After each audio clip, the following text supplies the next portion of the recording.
gave us an indication that he will ask a question is Mr. Rod Dingle. Yeah. Thank you, ma'am. Welcome to Sydney po, ma'am. Thank you. Thank you for meeting us. Salamat I po. actually am here to represent the Filipino-Australian Movement for Empowerment. Our advocacy is very simple because Filipino habitation in Australia had been for like over 50 years. Yes. And at one stage, we only had one Filipino in government, local council. Last year, we now have 7. So we aim to push more Filipinos to run for public office. Yes. But anyway, my question is not about politics. My question is morely about the international impression that is being thrown out in the international community. Recently, the European Union had voiced concerns about things going on back in the Philippines. How can we, as international members of the international community, assure the international community that all is well in the Philippines? Thank you, sir. Sir Ron. Yes. I think the best assurance and the best way we can assure our fellow citizens of the world, especially kayo po, your Filipinos living abroad, and they have more direct access to you, for example, here in Australia, than to us who live in the Philippines. I suppose the best way that you can reassure them, either that things are well or that we are constantly trying to improve our situation. We never give up that hope and that dedication to continually improve our situation as a people. Is first of all just to show them, and I'm sure your own daily lives are a witness to that, that we, just like any other people, we value common human values of the worth and the dignity of every person, mutual respect for each other, the effort to continually address not just political but also economic and social needs and problems of Filipinos wherever we are and in whatever country we make our new home.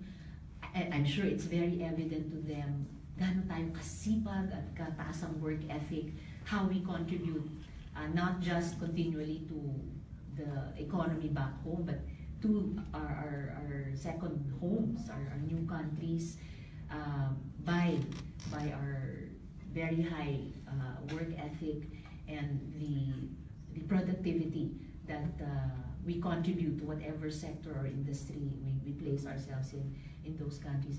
I know also that one way that the international community keeps picking up signals from us that we are continually working on our problems is, for example, just the high and sustained volunteerism, bayanihan, that we always show every ordinary day, and even under the worst circumstances like after Yolanda or Haiyan, that we showed how no matter how challenging changing conditions are in the whole planet, ang mga Pinoy, when the need is even greater, we really band together to help each other.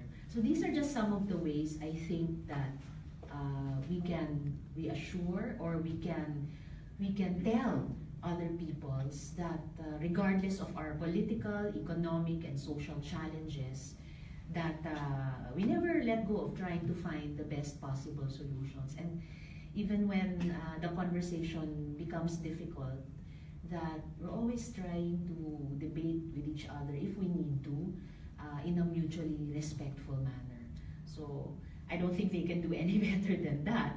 And if we can do that, or we can do that more and more as time goes by, then they will realize again, as they have realized in the past, that we are people just like them.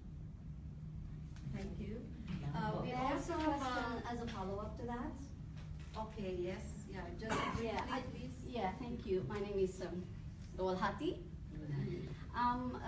With all due respect, Senator, I don't believe that the question was answered adequately, because we all know that we are already doing that.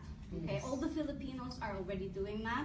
The bayanihan, the volunteerism, and we're trying our best here in the international community to show what Filipinos are like and how hardworking we are and how excellent we are as a people. But no matter how hard we do that, there are people, especially from your party, in fact, yourself. I'm Akbayan. Well, yes, from your party, Okay. and the Liberal Party. But Our coalition. not long ago, very recently in fact, you were demanding that the President allow the UN to come into the Philippines and investigate. Where is the honor in that? How can we be honorable when we malign our own community, our own people, and in suggesting that there are crimes going on done by the government against its own people? Parang hindi fair na kami nagpapakahirap na baguhin ang imahe ng mga Pilipino at ng Pilipinas sa international community, and yet paulit-ulit na naririnig namin sa inyong mga politicians na dinadown nyo ang sarili nyong bansa. Naapektuhan kami, naapektuhan ng OFWs. We are around the world and we all have to put up with that, and we all have to we're at the forefront, in other words. Nasa frontier kami, nasa harapan kami yung nasa trenches na humaharap sa mga foreigners na nakikita kung anong sinasabi ng mga katulad ninyo na senator, you hold office, okay? So people will listen to you, whether we like it or not. So paano namin mababago ang imahe kung paulit-ulit na sinisira ng kapwa naming Pilipino? Okay. Salamat, Ms. Liwalhati. Kung basahin niyo po ulit yung statement ko, hindi ako nag-demand kay Presidente, nag-urge. And it was in response dun sa comment kay Vice President Lenny na misled ang UN or ibang international observers, lalo na mula sa perspective ng human rights. Well, that is arguable. Yun yung isang pinagdidiskursohan natin these days. Oh, well, let's just agree to disagree. I can respect your opinion about that. So, ang salita, which I chose very deliberately because was to urge the government. And those dead kababayan of ours, they are by the Philippine National Police's own statistics. More than half of them recorded as killed during police anti-drug operations. That's not what the stats say, though. Yes, that's what the Philippine National Police statistics show.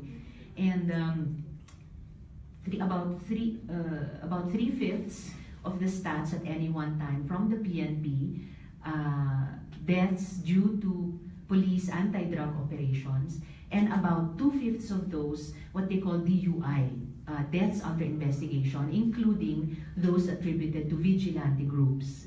So, as citizens, and I know because I'm a PNP widow, as citizens, even those deaths under investigation because attributed to vigilante groups who take advantage of government's war on drugs to commit their killings and to sneak them under the cover of the anti-drug war. Even those deaths under investigation, which is what the PNP also calls them, people look to the PNP at least to investigate so that the families left behind, the survivors, can seek justice if they believe that their family member was wrongfully killed.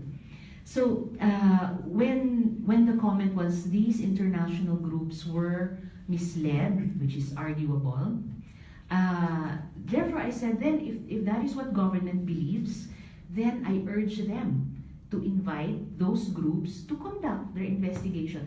Anyway, those groups cannot come in unless invited by government. Thank God for that. Well, so that was the spirit of my statement urging the government. And it is, with all due respect also, it's not paninira.